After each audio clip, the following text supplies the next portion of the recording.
February 1930. Clyde Tombaugh, 24 years old and fresh off a farm in Kansas, patiently scans photographic plates at the Lowell Observatory. He finds a tiny speck that turns out to be a new planet called Pluto.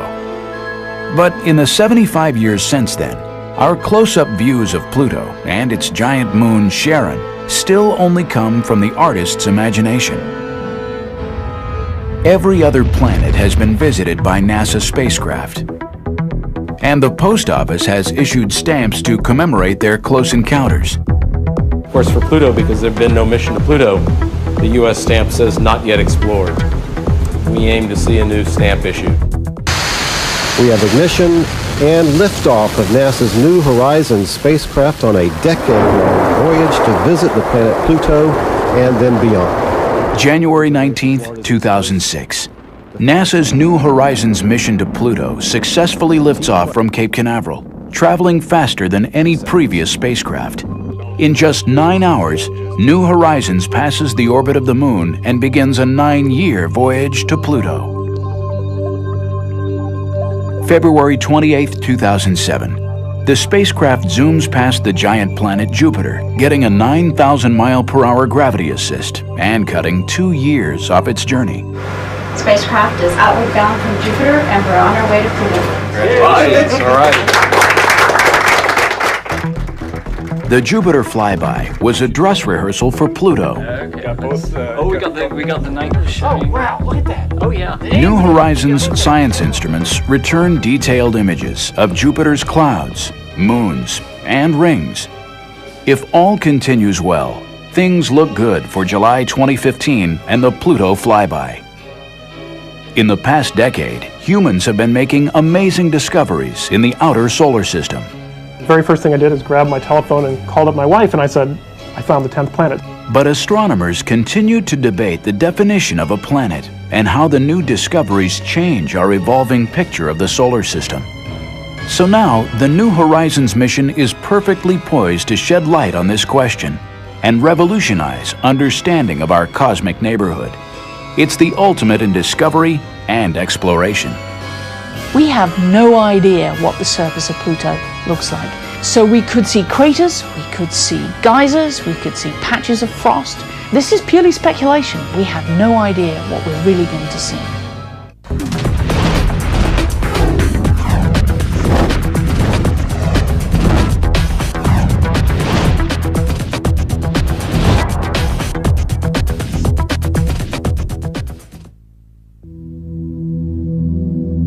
Late 2005, the long journey begins.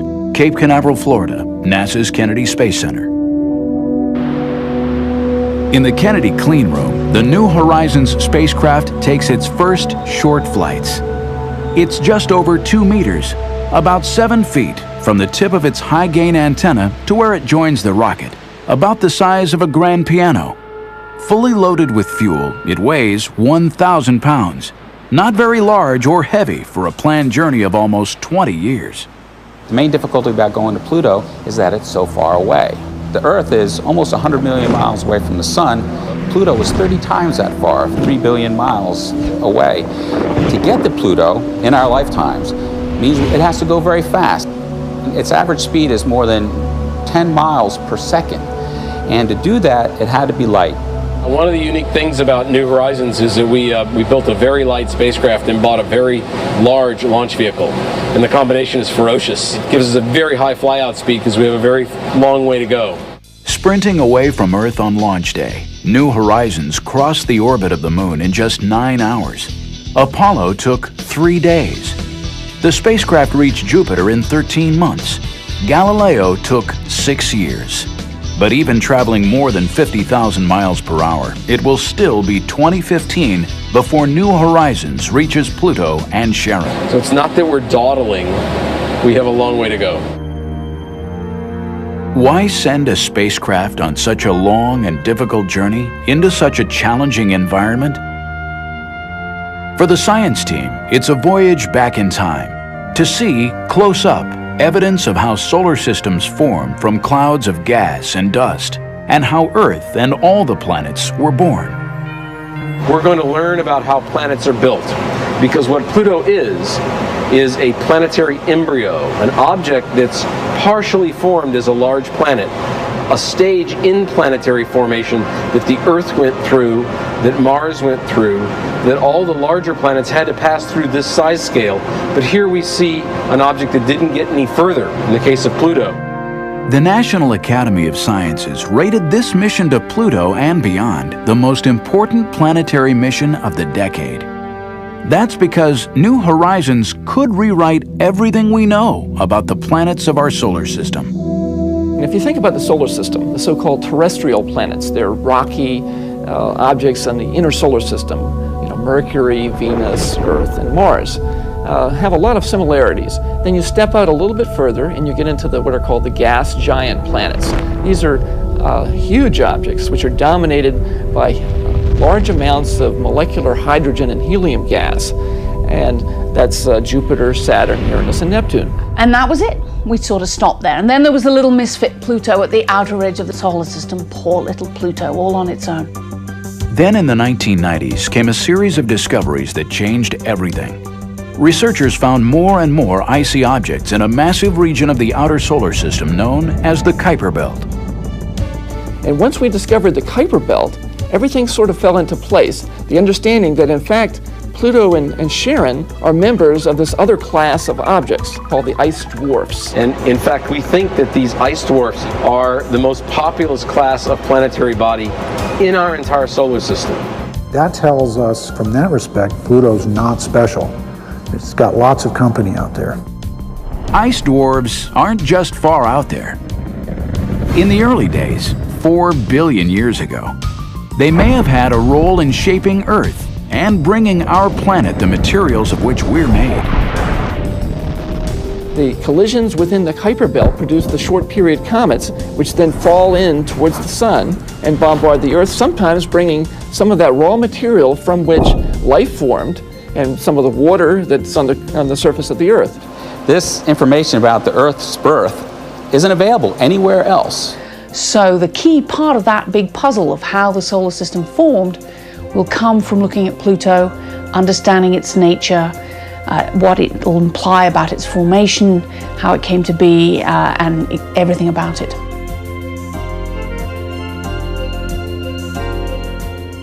Coming up, with New Horizons safely on its way to Pluto, find out what sophisticated scientific instruments are on board to unravel Pluto's mysteries.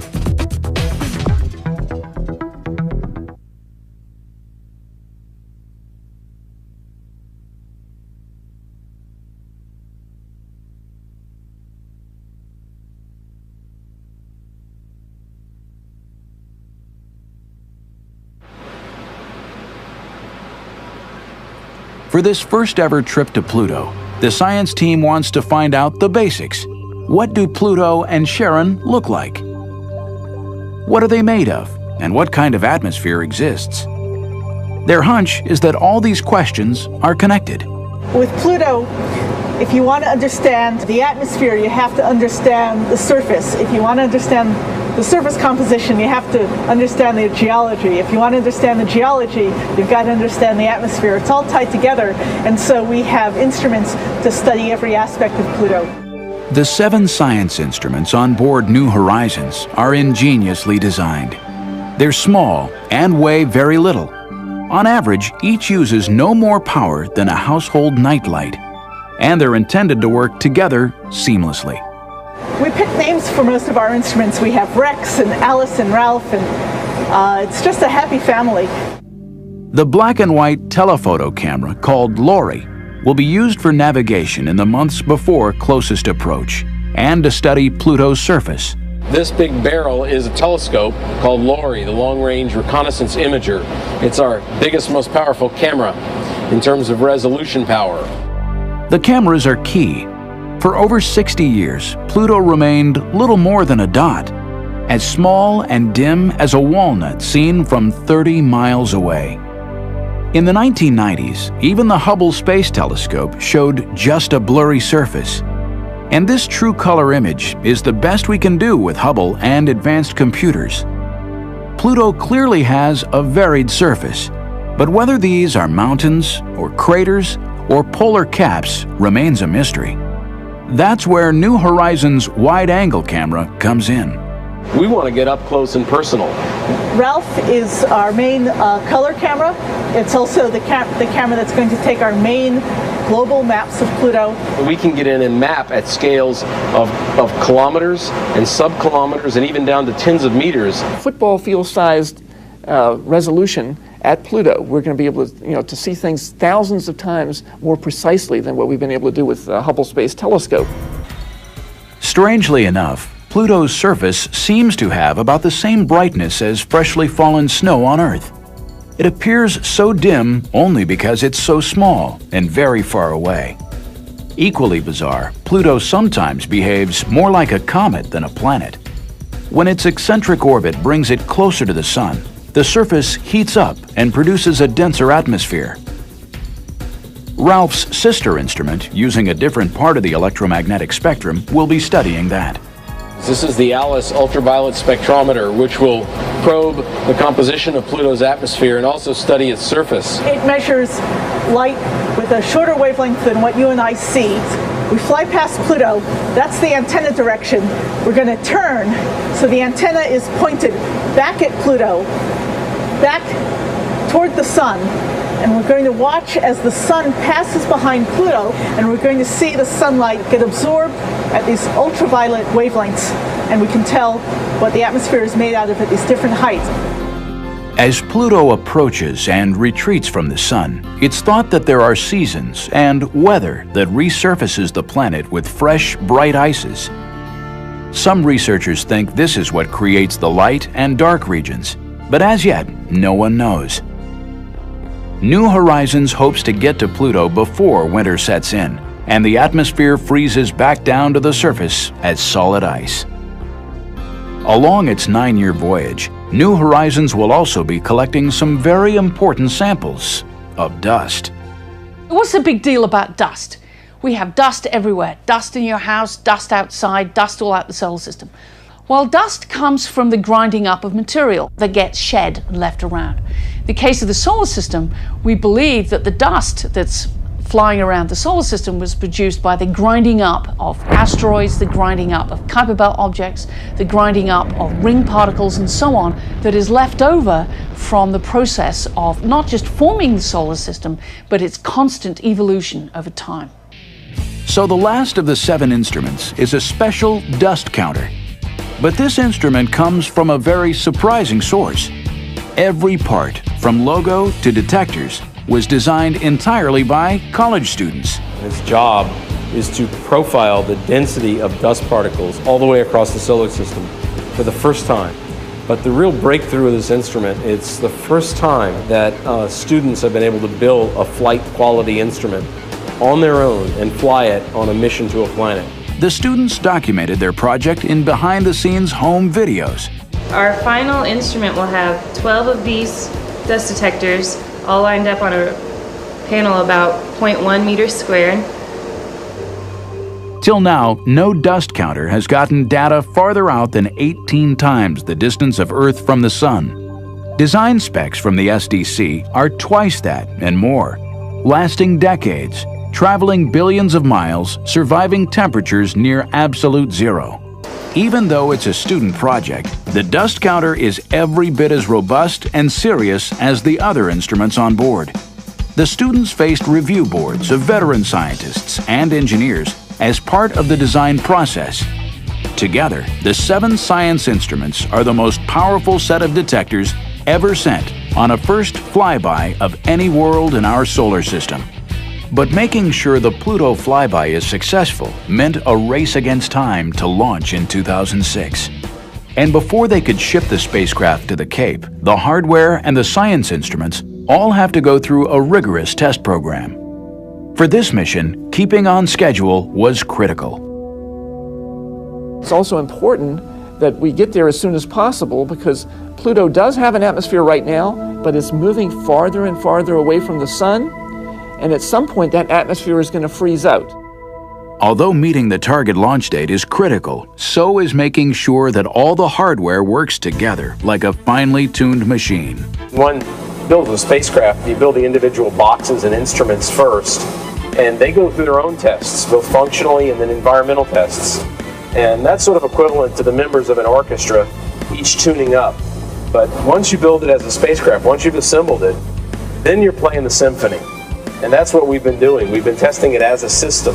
And then we test it again, and then we test it about 5 more times. Once we launch this, we can't go after it with a screwdriver. We can't go fix anything that isn't working. And the test program, the full-up test program, is more than a year long. A big part of the testing that gives us confidence that it's going to work in flight is the environmental testing. So we put it into an environment that's pretty much exactly like it's going to see on its way to Pluto and at Pluto. That includes a thermal vacuum tank where we put it in this big tank, we pump all the air out, it's in a vacuum just in space, then we heat it up and we cool it down just as it's going to see when it's actually in flight. And it's not just the extreme cold that engineers test for. The launch itself puts huge stresses on the spacecraft. These rockets, they're gigantic. They shake a lot. If you've ever seen a paint shaker at a hardware store where it mixes the colors into the paint, that's exactly what the spacecraft is going to go through during launch. One of the things we do is we put the whole spacecraft on a gigantic vibration table, a paint shaker, and shake it. And then test it after that, and shake it again and test it again. Test phases at APL and Goddard have been very intense. We're running a 7-day-a-week, 3-shift-per-day operation. Nothing was easy. Even getting to Andrews Air Force Base meant fighting traffic. Leaving home for Cape Canaveral and the final critical months before launch, the engineers in charge were a little nervous. This is definitely high on the stress level curve. Getting the spacecraft moved from Columbia, Maryland, all the way down to the Cape is pretty tough. Like packing for a long trip, everything you need must come along. Test equipment, spares, tools. Everything we're doing is the last time we do it. We want to make sure every bolt is exactly tightened, fastened correctly, everything's been assembled, tested, the records are kept properly because there's no going back. This is a flight build. Saturday, December 17th, 2005. Spacecraft and third stage in its closed-up fairing, like a giant fragile egg, are placed on top of a huge transporter. With 9 axles and 81 wheels, it's able to raise and lower itself to roll over bumps and up and down slopes without tilting the cargo. Working round the clock, they arrive at Pad 41 before dawn.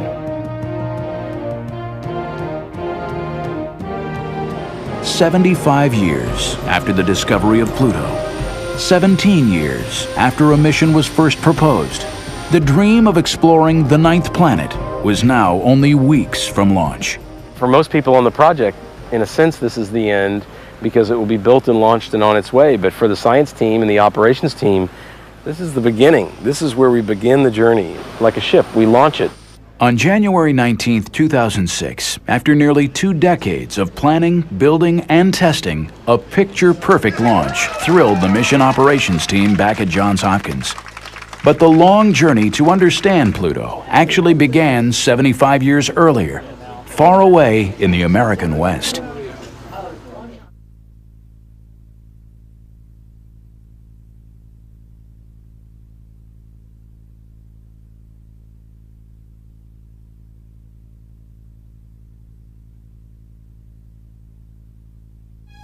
The story of Pluto's discovery begins here, Flagstaff, Arizona, the Lowell Observatory. Named for its founder, Percival Lowell, a rich Bostonian who was fascinated first by the possibility of water and life on Mars, and then by the search for Planet X, an undiscovered world out beyond Neptune. Pluto was discovered here, and the observatory remains a center of Pluto research today. Astronomer Mark Bowie personifies the ingenuity and persistence it takes to study Pluto. Part of why I like Pluto so much, because it's a cold, icy place. Bowie's role on New Horizons is to help find targets far out in the Kuiper Belt, where the spacecraft will travel after it has flown by Pluto and Charon. This homegrown instrument, named Mimir after a Norse god of wisdom, will be placed on ground-based telescopes to study ices on Pluto's surface before the spacecraft gets there. For 2 decades, Bowie and colleagues have used the best instruments available to map the planet. In the mid-90s, he and Alan Stern collaborated in using the Hubble Space Telescope to make the first direct images of Pluto's surface. Hubble has revealed the first glimpse of Pluto for the first time, and it's exciting to Mark and I and to our whole scientific team to be able to see this object that no humans really could glimpse as a real planet, as a real object in the solar system previously. In 2002, astronauts placed the new Advanced Camera for Surveys on board Hubble, and Bowie now had data for a new map. I think this map is probably the best map we're going to get prior to the spacecraft getting there. Pluto clearly has dramatically varied geology, though the images are still mysterious. But what a transformation from the dot of light that was Clyde Tombaugh's first sight of Pluto 3/4 of a century earlier. 75 years to the exact day and time, Observatory Director Robert Millis shows us how the discovery was made. 75 years ago, Clyde Tombaugh sat at this machine and became the first person to ever see the planet Pluto. The machine is called a blink comparator. Tombaugh used it to look at photographs of the same patch of sky taken a few days apart. Night after night, he'd patiently expose the large glass plates. Day after day, he'd blink the plates back and forth, looking for anything different from the fixed points of starlight.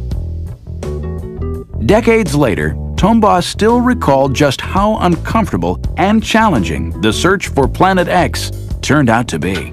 You get cold, you get numb.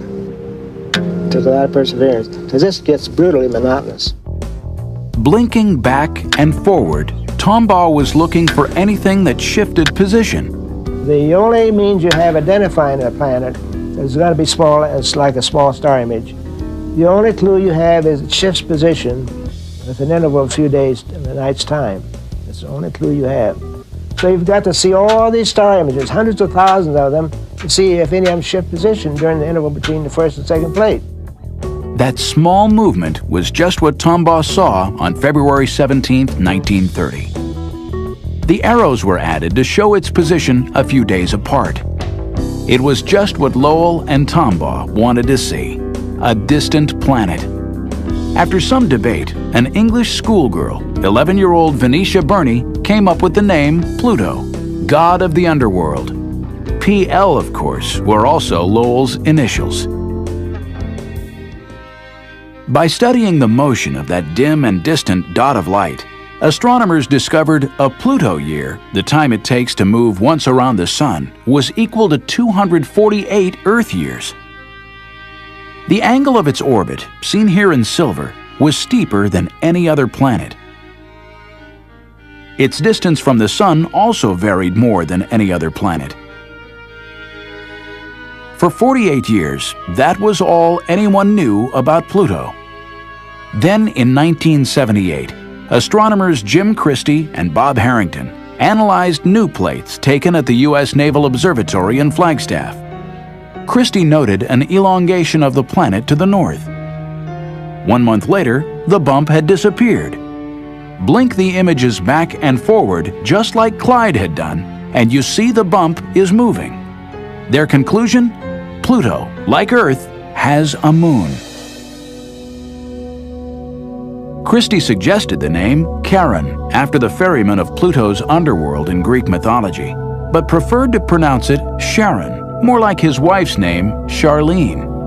From the motions of Pluto and Charon, astronomers could work out that the moon was almost half the size of its planet, so large that both objects spin around a central point, their mutual center of gravity, outside Pluto. Pluto and Charon were the first binary planet known in our solar system. Using the basic physics of their orbits and their distance from each other, astronomers were able to calculate their mass and size. Pluto was smaller than our moon, about 1,500 miles in diameter, and had only 1/10 of its mass. Pluto and Charon together would barely stretch across the continental United States. From its size and orbit, astronomers estimated that Pluto is perhaps half rock and half ice. That makes it one of the largest of a whole new class of objects, the ice dwarfs, living out in what's known as the Kuiper Belt. This region is named for Gerhard Kuiper, a leading mid-20th century planetary astronomer. Kuiper suggested that the solar system didn't end with Neptune and Pluto, but that there should be a disk or belt of other worlds somewhere way out there. In 1992, from a mountaintop in Hawaii, David Jewett and Jane Liu found the first Kuiper Belt object. They were using new and highly sensitive CCDs, like the sensors in a modern digital camera. But their technique was essentially an updated version of Tombaugh's work. Take carefully registered images of a patch of sky and see if anything moves against the distant stars. This one, QB1, did just that. Jewett and Liu had found the first Kuiper Belt object. It was just a few hundred kilometers across, about the size of an asteroid. In 2002, Caltech astronomer Mike Brown and colleagues found a Kuiper Belt object half the size of Pluto. In 2004, Sedna, another world, 3/4 the size of Pluto. Brown kept on looking, using computers to do the work of Tombaugh's blink comparator. We do exactly the same thing. Clyde Tombaugh is the one who basically figured out the system for finding these things, but we do it all by computer instead. These are 3 images in a row that are blinking on the screen, just like Clyde Tombaugh would blink. On the morning of January 5th, 2005, I was looking at these very images, and I clicked the button saying this one's no good, and I suddenly see this object here very clearly moving across the frame in dead center. This is the one where I almost literally fell out of my chair, because it's perhaps it's close to being the brightest object we'd ever seen out there, and it's also moving extremely slowly. Slow means it's far away. Slow and bright means it's really big. If you combined more distant with anything we'd ever found and almost the brightest thing we'd ever found, you knew immediately that this thing had to be the biggest thing we'd ever found in the outer solar system. The very first thing I did is grab my telephone and called up my wife, and I said, I found the 10th planet. 2003 UB313, the random name assigned by Brown's computer, was 25% larger than Pluto. Until an official name was chosen, Brown came up with a temporary nickname, commemorating Percival Lowell's search for Planet X. We had actually been reserving the name Xena for the first object that we found larger than Pluto. We wanted something that started with an X for Planet X. We wanted something that was mythological. Now Xena is only TV mythology, not real mythology, but we figured Pluto is named after a cartoon dog, so that's okay. And we wanted something that, we decided there weren't enough female planets, so we were going to name another one female planet. So if you take those 3 together, you get Xena. Xena has now officially been named Eris, goddess of discord, which seems appropriate. Some astronomers argue that Pluto and Eris, as Kuiper Belt objects, should not be classified as true planets. Others disagree. In August 2006, in a controversial decision, the International Astronomical Union reclassified Pluto, Charon, and Eris as dwarf planets. But Mike Brown thinks the new findings far out in the Kuiper Belt only make the New Horizons mission more exciting. Pluto is the closest member of this new class of objects we're finding. The next best thing to studying all of these objects out there is to go look at some of the big ones. Go look at Pluto. It's not the biggest one out there, but it's the closest really big one that we can learn a lot about. So I think that going to Pluto is much more exciting today than it was even a year ago. In 2005, Hal Weaver and Alan Stern used the Hubble for another close-up look at Pluto and Charon. We want to know everything that could possibly be along our path as we're going through the Pluto-Charon system. The result was an historic and astonishing discovery. This was just incredible. In fact, it was so incredible we almost didn't believe it at first. They saw 2 small, dim moons where only Charon had been known before. It would double the excitement of the close encounter. We get 4 for the price of 2. You know, instead of having just Pluto and Charon, we now have another couple of exciting moons to investigate. Pluto is an even more interesting place than we imagined. Mark Bowie went back and confirmed the discovery by reanalyzing previous images. He made this true color portrait of Pluto and Charon with the newest moons, Nix and Hydra. New Horizons will speed through the Pluto system in less than a day. To maximize success, the mission would use flying by Jupiter, the largest planet in our solar system, as a dress rehearsal for encountering the smallest. Early 2007, engineers and scientists got ready.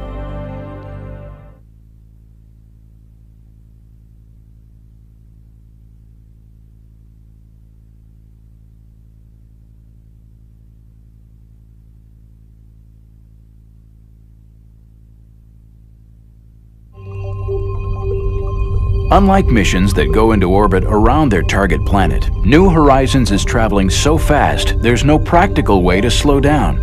After a 9-year trip, closest approach to Pluto and Charon will flash by in less than a day. This is going to be incredibly nerve-wracking. As we do the encounter, we get one shot at flying by Pluto. That's both terrifying, also very exhilarating. Pluto is so far away that radio signals from Earth take 4.5 hours to get there, and 4.5 hours back. This 9-hour round-trip light time means computer commands for every aspect of the encounter, from navigation to operation of the science instruments, must be programmed, tested, and uploaded ahead of time. It's very scary to build a spacecraft and then launch it and not get any data for 9 years. And so it's really key to test out the instruments before we get there. June 2005, 10 full years before arrival at Pluto. The mission operations team runs a detailed simulation of the encounter, modeled to the split second. To test the spacecraft still more rigorously, the project decides to use the Jupiter flyby to take actual scientific observations.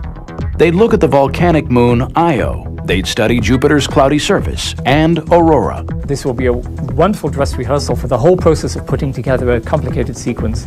And we only get to do it once at Pluto, so having this practice at Jupiter will be very valuable for that. January 2007, still another simulation.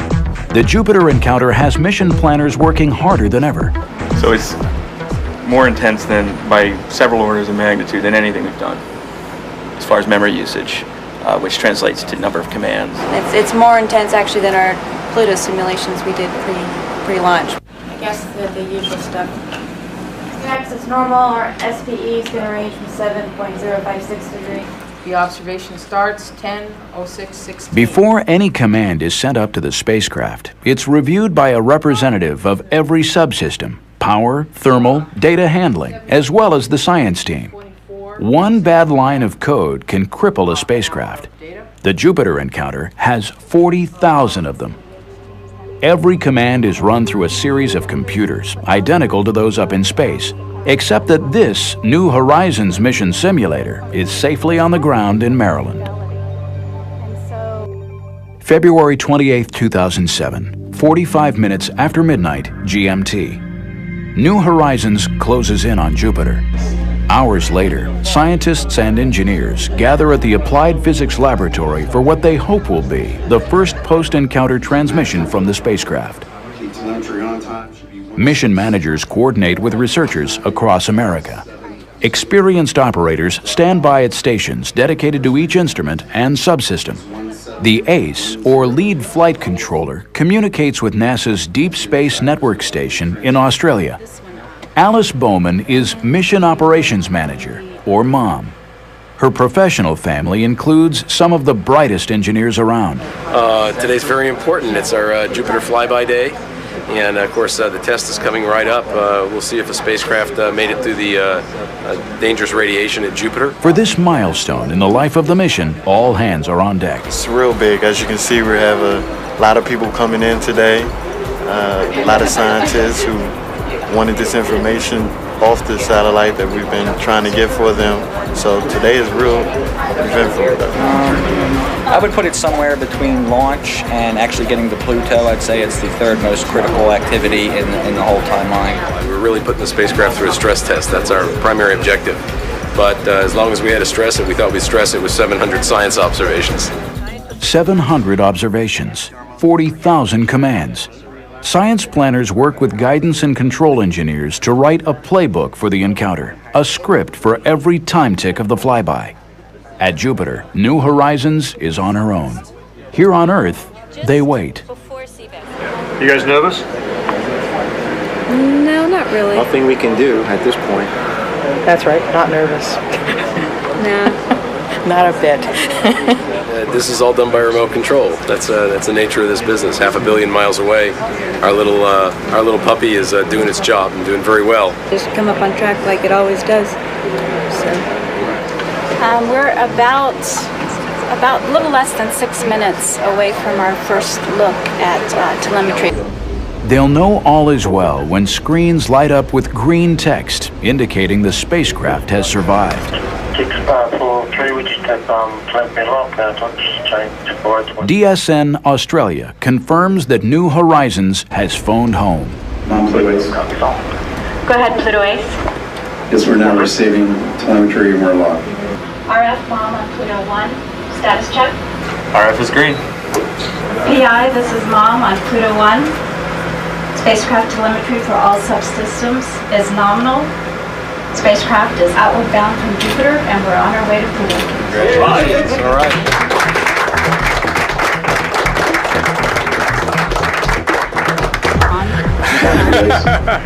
Oh, relieved. We expected everything to go well, but it's good to know that it really did. Now we still have to wait for the data to come down, see what's happening with the radiation levels on our instruments, and waiting for that really good picture of Io that we should be getting in a couple of hours. Good. Everything's looking really good at this point. The station's cooperating. No problems with the station. The spacecraft's in a good state. All's well.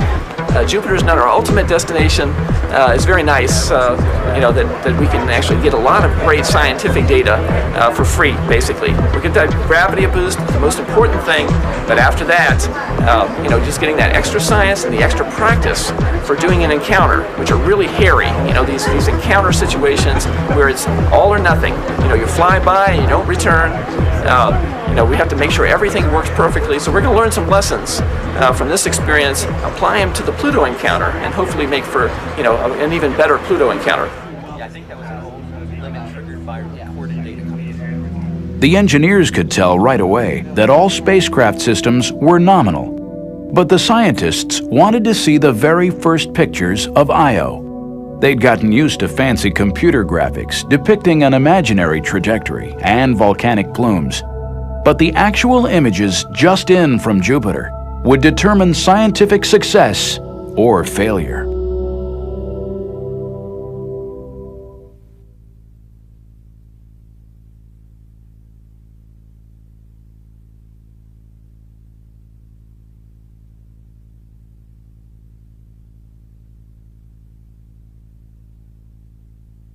Yeah, this is the highest resolution image of Io with its spectacular plume, we hope. Like Clyde Tombaugh decades earlier, they hoped for discoveries. Flight right there. Oops. The spacecraft took the images hours before, but for the researchers, this was exploration live and real time. There it is, off the, wow. Okay. Camera and spacecraft delivered as promised. 2 plumes off the limb. Okay. Got both. We got the night showing. Oh wow! Look at that. Oh yeah. And we got both of them. We got both of them. And another plume. Oh my gosh. Look, rising into sunlight. Right, yeah. The first raw images might be fuzzy, but now they knew their aim was true. Computers would be able to clean them up and begin to update the textbooks. Yeah. Hal and John rushed next door to let the full science team see how their spacecraft was performing. The second plume has a different shape. Researchers called out requests to adjust brightness and contrast to reveal details hidden in the pictures. Now they knew for sure they'd captured the volcano called Tvashtar, spewing its sulfur plume 180 miles up into space. How about that one up there? What is that? How about this one here? Is that a mount or is that a... Many of the scientists were veterans of previous missions, but precise navigation and state-of-the-art cameras were revealing the Jupiter system as never before. There was the one Voyager 1 image, the high-resolution image that showed the filamentary structure, but nothing like this. Yeah, that's Professional astronomers, of course, thrill at each new image, but the general public also had a role in targeting New Horizons cameras. And what we actually did is went out to some blog sites where talented amateur astronomers and planetary scientists discussed the latest findings.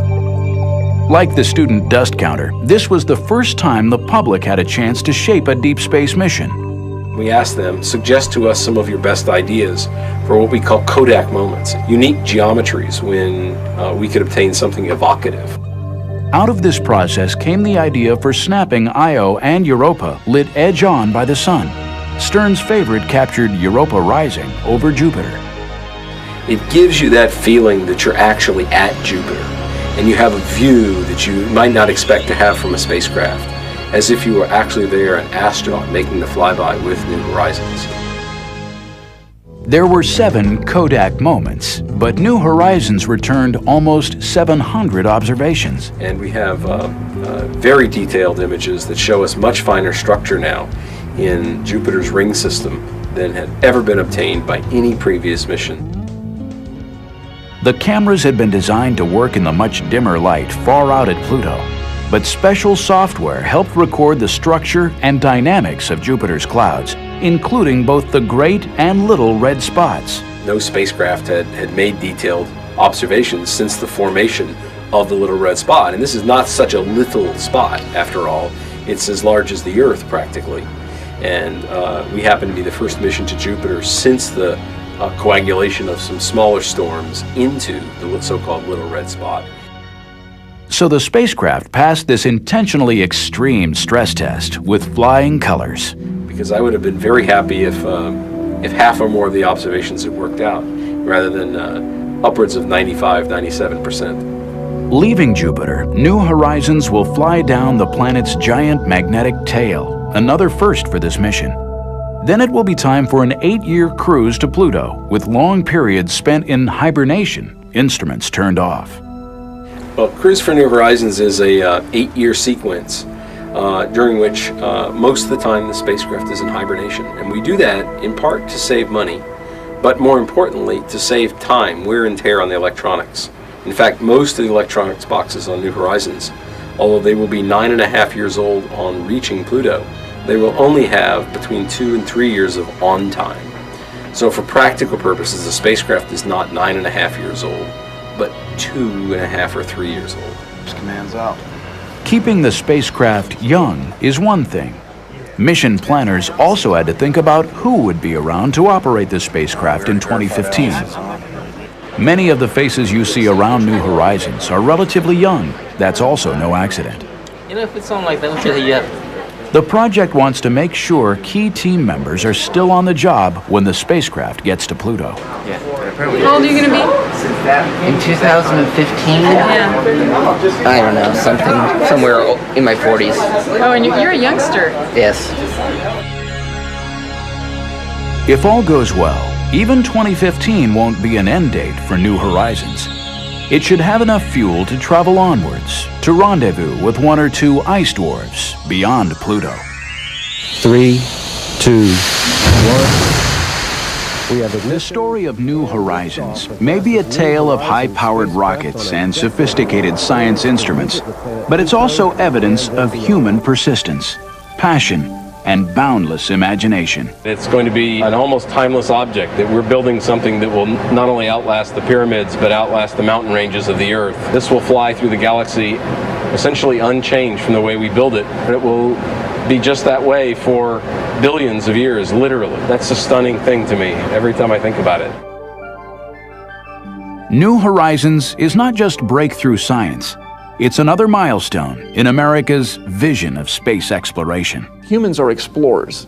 I mean, we're not satisfied just to sit still with the status quo. We want to understand our place in the universe. We want to understand why we're here. Is the Earth unique? Is life unique? And science, and in particular space science, where we're going out to study the planets, is a very important component of that process. Virtually every place we've sent a spacecraft on a first reconnaissance mission like this that we find out that our Earth-based notions were flat wrong. So I'll tell you what we expect, but before anything, what we expect is to be surprised.